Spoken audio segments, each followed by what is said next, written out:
Welcome everybody to Extreme Off-Road Silly Bills, and today we're dealing with the 1984 Rover SD1 Vitesse.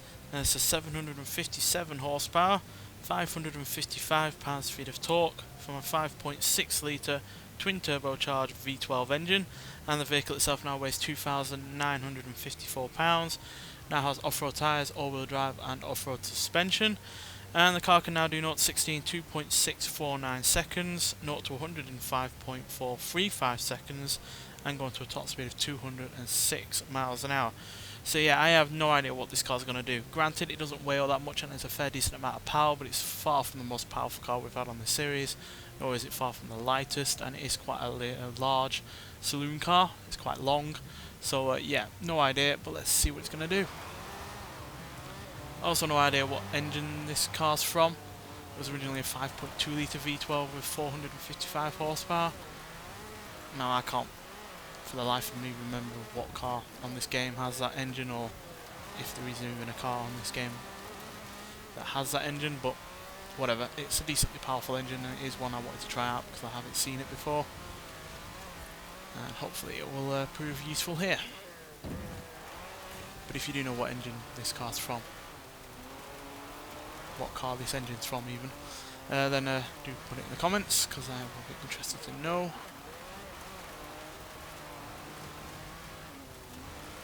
Yeah, this car's certainly not made for off-roading, but then again most cars aren't.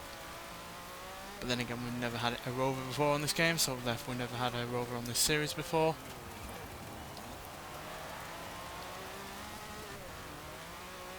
So yeah, completely unproven car maker on this series. So far he's doing fairly well.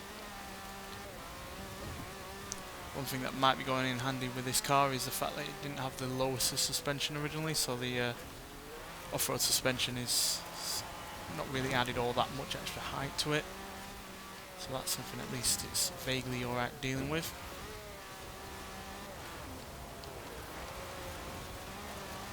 Even though the engine is bigger than what it had originally, it still had a V8 underneath originally, so it's not a massive step up in extra cylinders like it would be with most cars.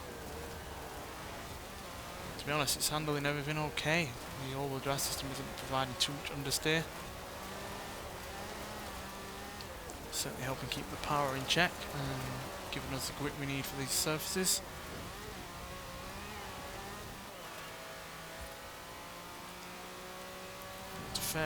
Decent rate of speed there, just under 160 mile an hour for a time of 2 minutes 5 seconds .452. Now for a car maker that we've never had on this series before, never had on a Forza game before in fact, that is really rather good, and yeah, manages to beat the likes of the Mercury Cougar Eliminator, Mitsubishi Lancer Evolution, Mercedes-Benz X-Class, Renault Alpine A110 and the McLaren 720S Coupe, while being ever so slightly behind the likes of the Ital Design 01, Opel Manta 400, which is from the same year as this, but that was a rally car, so no surprise that that's faster, as well as a Renault Clio RS and a Ford Transit Super Sport van. So yeah, really rather impressed by this. Again, it's not a rally car, it's not meant for going off-road, it didn't have all that much power originally, it had less than 200 horsepower, and yeah, certainly wasn't ever meant to deal with the level of power or the size engine that I have in it now. So yeah, to deal with all of that and the off-road elements as well is fairly impressive.